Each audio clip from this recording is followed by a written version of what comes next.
Halo semuanya, selamat datang kembali di video analisa fundamental mingguan bersama Mandana. Ini adalah analisa fundamental mingguan yang berlaku pada minggu ini dari tanggal 31 Juli sampai 4 Agustus 2023, yang berarti ini merupakan awal bulan di bulan Agustus 2023. Seperti biasa, jika teman-teman suka dengan videonya, teman-teman jangan lupa like dulu, subscribe, hidupkan lonceng, dan di-share yang sekiranya memerlukan analisa fundamental di minggu ini. Karena minggu ini awal bulan, pastinya minggu ini kita ada data mengenai NFP. Oke, langsung aja kita lihat kalender kita di sini. Tapi sebelum itu kita lihat dulu ya di minggu ini apakah kita ada libur atau tidak dari negara yang cukup berpengaruh. Kalau dilihat dari Senin sampai Jumat kita tidak ada market yang libur ya. Dan sebelum dibahas apa yang akan terjadi di minggu ini, kita akan lihat dulu yang terjadi pada minggu lalu. Karena minggu lalu merupakan jadwal yang sangat-sangat padat. Karena minggu lalu merupakan minggu 3 bank sentral. Ya, kita bahas dulu sedikit. Yang pertama mengenai di hari Senin kemarin, ya Senin minggu lalu. Data mengenai manufacturing dan services PMI di semua negara. Di sini ada Eropa, UK dan juga US itu mengalami penurunan sangat signifikan, terutama dari segi negara Eropa di bagian Jerman. Angka manufacturingnya bahkan ada di angka 38,8. Ini sangat drop, luar biasa sekali sih, ya. Sangat luar biasa dropnya. Terus untuk di hari Selasa kita ada consumer confident dari US, hasilnya itu cukup memuaskan, yaitu 117. Dan business climate di Jerman sekali lagi itu drop ya, berarti tidak hanya dari segi manufacturing dan juga services, berarti dari segi business climate ataupun iklim bisnis di Jerman saat ini sedang rendah ya. Berarti otomatis perekonomian di segi negara Jerman sendiri saya rasa agak sedikit berkurang.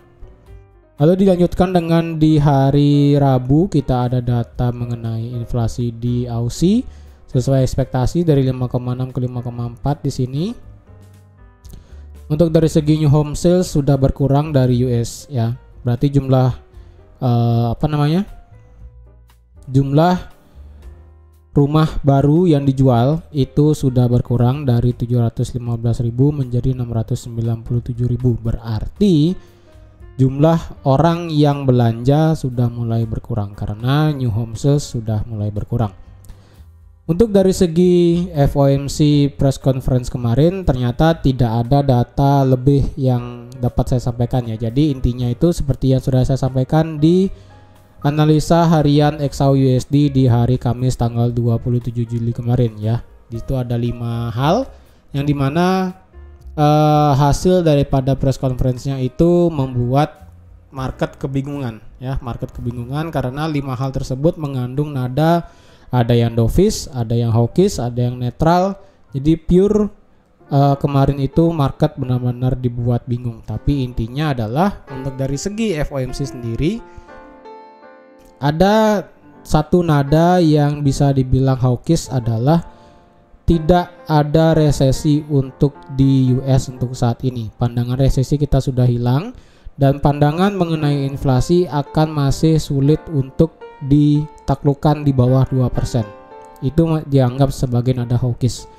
Oleh karena itu kita tidak melihat adanya pergerakan USD yang sangat signifikan turun, ya kan?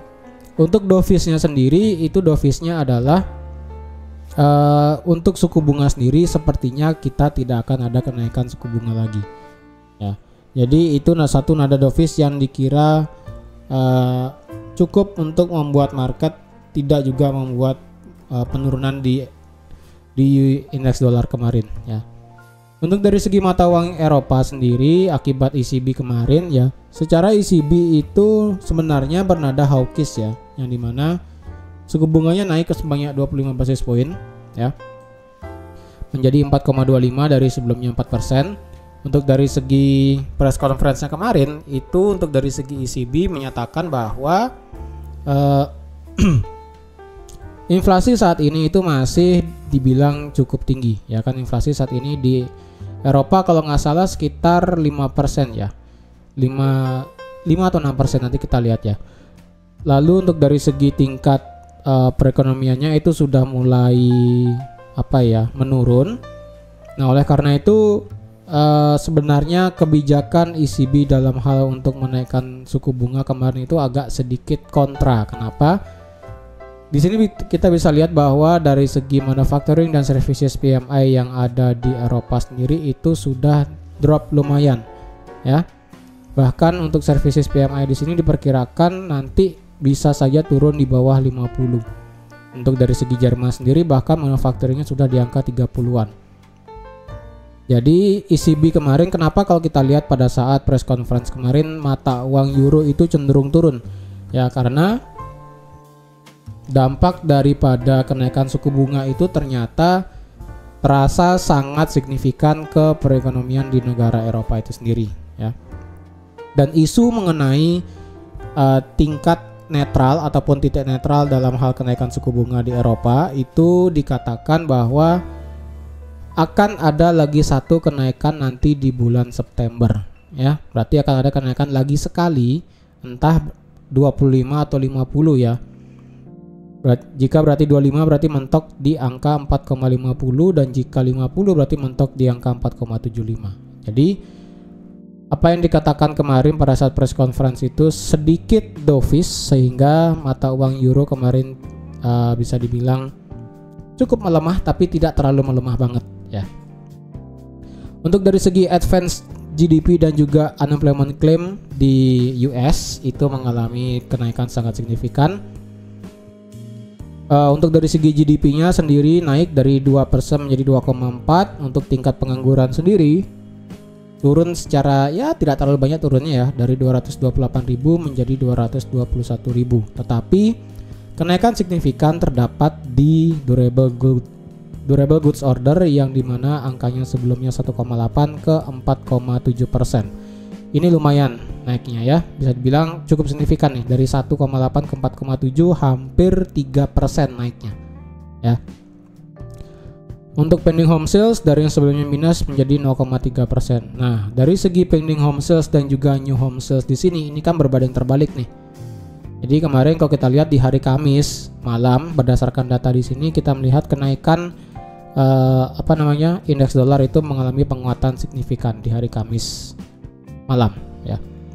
Nah, untuk di hari Jumat sendiri mengenai BOJ ya, ini BOJ akan saya bahas terakhir ya. Tapi sebelum itu untuk tingkat GDP di Kanada itu mengalami kenaikan dari 0,1 ke 0,3. Lalu PCE Price Index mengalami penurunan sedikit. Lalu tingkat consumer sentiment berdasarkan University of Michigan itu berarti sudah berkurang dari 72 ke 71. Sekarang untuk dari segi BOJ ya. Di sini dari inflasi inti di Tokyo year on year-nya itu turun 3,2 ke 3,2 ke 3%. Untuk suku bunganya masih di angka minus 0,1%. Nah, bagi teman-teman yang melihat di hari Jumat Jumat siang kalau nggak salah ya, sekitar jam 11 itu kalau nggak salah, atau jam 10 ya, itu teman-teman bisa lihat bahwa pergerakan mata uang yen di semua pair yen dari US yen sampai Kanada yen itu mengalami volatilitas yang sangat luar biasa besar ya. Naik turunnya itu sangat luar biasa sekali, karena apa yang dikatakan pada saat sebelum press conference terjadi, pada saat outlook report di sini dan juga monetary policy statement di sini itu BOJ mengatakan bahwa untuk saat ini memang mereka tidak akan menaikkan suku bunga dulu, tetapi dari segi Japanese government bond yield-nya ataupun bond dari pemerintah Jepang itu diperkirakan akan mengalami kenaikan ya, ataupun yield curve control ataupun YCC ataupun YCC itu akan sedikit diintervensi, sehingga untuk dari segi angkanya sendiri bisa melewati 0,5% dan bisa menjadi 1%. Ini saya kasih contoh aja ya untuk Japanese 10 yield government bondnya. Jadi ini yang terjadi pada saat di hari Jumat kemarin ya. Di sini teman-teman bisa baca, di sini adalah Japan government bond 10 year yield ya. Di sini bisa dilihat bahwa di hari Jumat kemarin bond 10 tahunnya yieldnya itu mengalami kenaikan dari 0,4 loncat sampai 0,5%, 0,57%. Dan apa yang dikatakan oleh BOJ kemarin itu adalah mereka akan memberikan kelonggaran dari JP10Y ini ya. Memberikan kelonggaran akan bisa membawa ini ke sampai harga 1% di sini. Karena kalau kita lihat apa yang dikatakan oleh BOJ pada periode sebelumnya, untuk dari segi bond 10 year yieldnya di sini dibatasi dari 0% sampai 0,5. Itu dibatasi oleh BOJ. Tetapi berdasarkan apa yang dikatakan kemarin oleh BOJ, memang diharapkan pergerakannya adalah 0 sampai 0,5. Tetapi tidak menutup kemungkinan juga pergerakan bond 10 year yieldnya ini bisa sampai ke angka 1% ya. Dan jika bisa ini naik sampai ke 1%, maka kemungkinan mata uang yen bisa bergerak naik, yang dimana itu akan mengindikasikan nanti entah itu kapan akan terjadi, kenaikan suku bunga di Jepang kemungkinan akan terjadi ya. Itu masih kemungkinan, karena kalau kita lihat berdasarkan chart di sini kita ada dua gap yang sangat signifikan ya, dari hari Kamis ke hari Jumat dan dari hari Jumat ke hari Senin. Sekarang ini gapnya cukup lebar. Jadi kemungkinan seperti biasa, jika ada suatu gap besar, biasanya gap itu akan diisi, yang dimana otomatis yieldnya ini akan turun ya, yield akan turun, berarti otomatis indeks yen akan mengalami penurunan.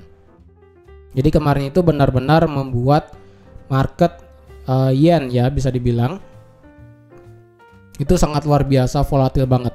Jadi dari semua hal yang terjadi pada pada seminggu kemarin, pergerakannya sangat signifikan itu terjadi pada saat mata uang yen di sini ya. Oke, itu tadi di minggu lalu. Semoga teman-teman bisa mengerti apa yang terjadi di minggu lalu ya. Untuk di minggu ini seperti biasa kita ada data NFP ya, nanti di hari Jumat. Untuk saat ini di hari Senin sekarang itu kita ada berita mengenai yang pertama dari segi China Manufacturing. Ini data yang sudah keluar, yaitu hasilnya bagus. Untuk dari segi non manufacturing ataupun services PMI itu hasilnya ya at least masih di atas 50 lah. Untuk nanti sore ini mengenai estimasi inflasi ya, flash estimate CPI dari Eropa ya, berarti saat ini dengan suku bunga 4,25%, inflasi di Eropa diperkirakan akan turun dari 5,5 ke 5,3. Jika terjadi surprise di market, dalam artian surprise datanya ini adalah kejutan mengenai data inflasi, misalnya yang keluar adalah 5,4 misalnya, ataupun masih stay di angka 5,5, maka kita akan melihat pergerakan euro yang cukup lumayan bergerak naik. Dan jika misalnya ini bisa di bawah 5%, maka kemungkinan mata uang euro akan mengalami penurunan yang cukup signifikan ya. Untuk dari segi CPI-nya sendiri dari 5,5 ke 5,3. Untuk core CPI sendiri diperkirakan dari 5,5 ke 5,4. Untuk besok tanggal 1 Agustus kita ada data tentang suku bunga bank di Aussie, yang dimana diperkirakan dengan tingkat inflasinya sudah turun ke angka 5,4%. Ternyata di sini RBA sendiri ingin menaikkan lagi suku bunganya dari 4,1 ke 4,35, berarti naik sebanyak 25 basis poin ya. Dan jika ini terjadi kejutan di market, maka kita bisa melihat mata uang Aussie mengalami kenaikan cukup signifikan. Itu di siang hari. Kemudian di malam hari kita ada data mengenai manufacturing PMI dan juga job opening ya.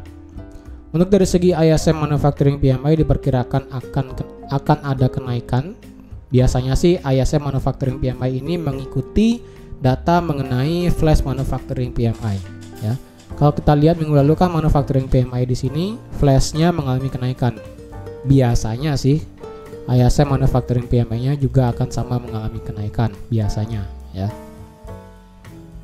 Untuk JOLTS job opening sendiri di sini mengalami kenaikan dari 9,8 ke 9,6 juta.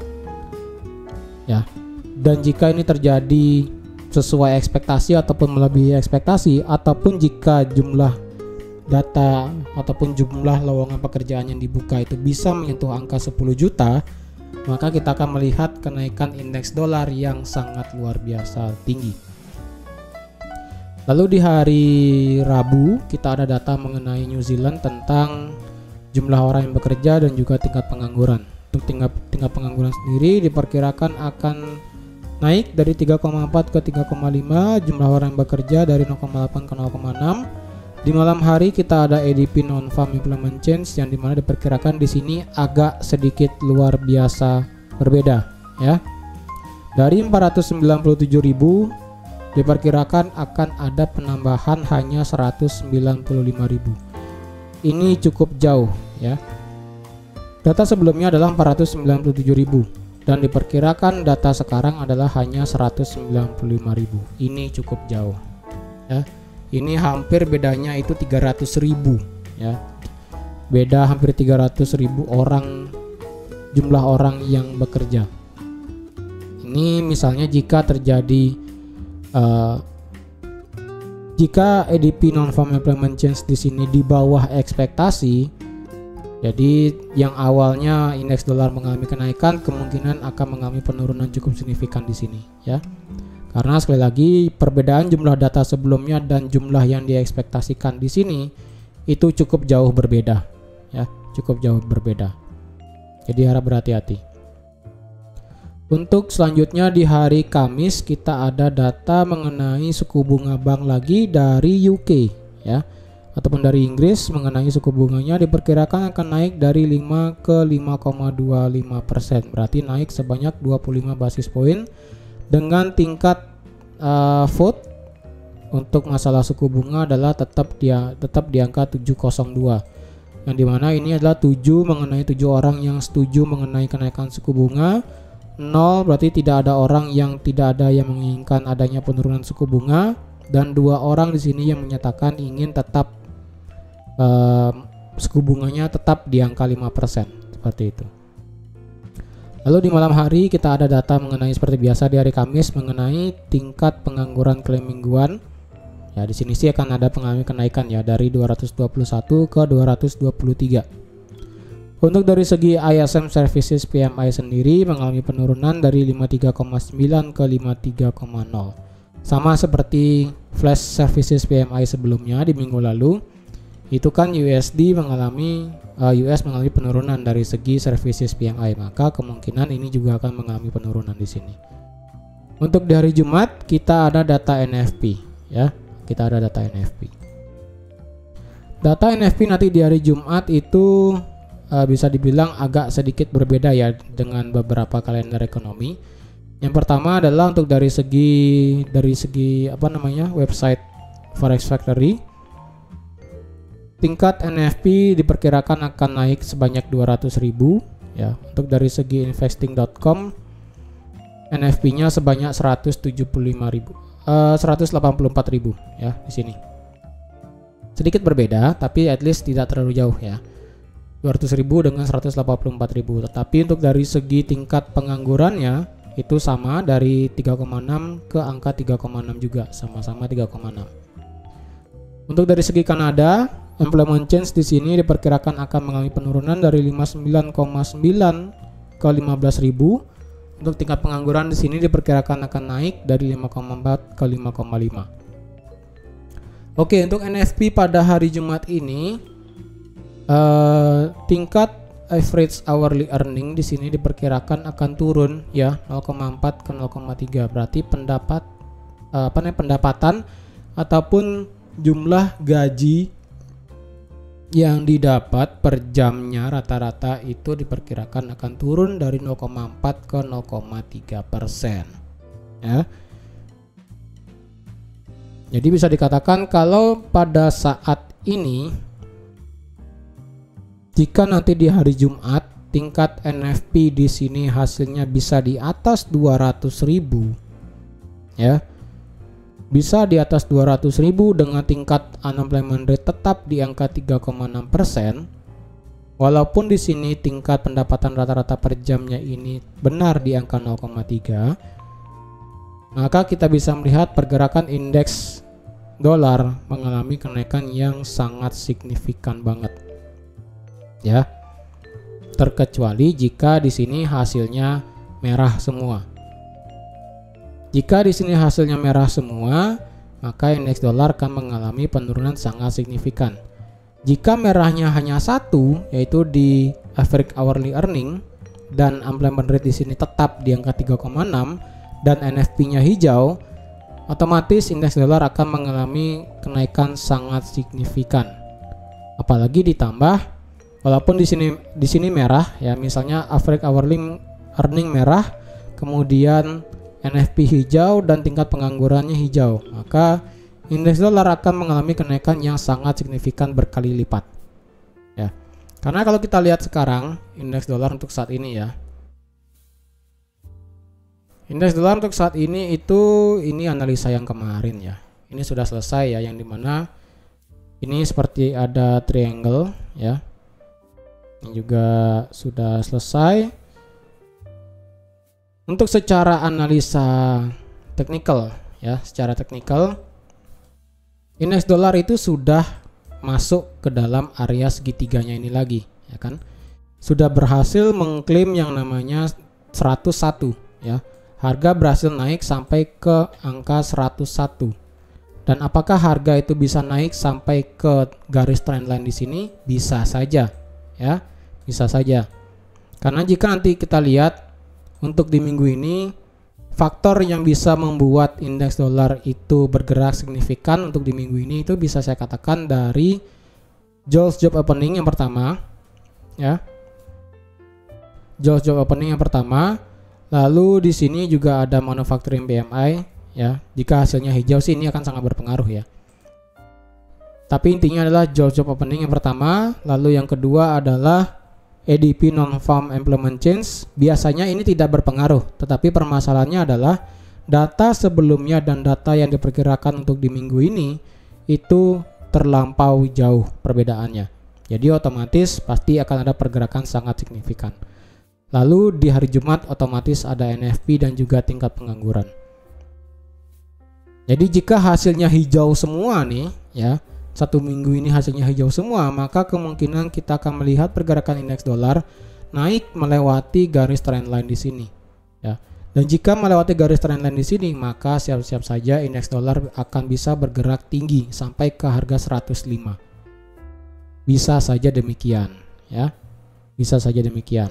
Tapi misalnya jika ada satu faktor yang bisa membuat indeks dolar itu bergerak turun, terutama adalah NFP misalnya jelek, dari yang sebelumnya indeks dolar itu bergerak naik dan kebetulan juga mantul di area trendline di sini, maka indeks dolar kemungkinan akan turun lagi ke angka 100 indeks dolar, ya. Bisa saja seperti ini. Jadi untuk di minggu ini harap berhati-hati bagi teman-teman yang trading di mata uang Aussie, lalu di USD, lalu yang terakhir di pound sterling, ya. Untuk di mata uang New Zealand dan mata uang di Kanada, saya rasa sih tidak akan terlalu berdampak signifikan banget, ya. Jadi sekali lagi, lagi satu, ya, di euro nanti sore ini, ya. Ini tingkat inflasi di sini jika bisa menghasilkan warna hijau atau warna merah, maka pergerakan euro akan sangat berdampak signifikan. Oke.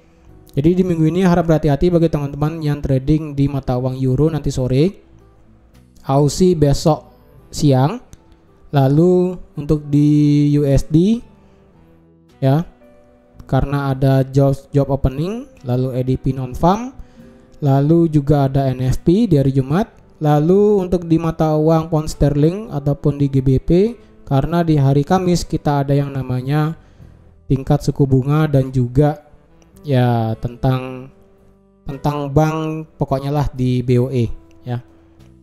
Seperti itu. Oke, jadi teman-teman sekian aja untuk analisa fundamental mingguan pada minggu ini. Terima kasih sudah menonton videonya sampai habis. Terima kasih juga sudah like, share, dan subscribe seperti biasa. Dan sampai jumpa lagi di analisa fundamental mingguan minggu depan. Bye bye.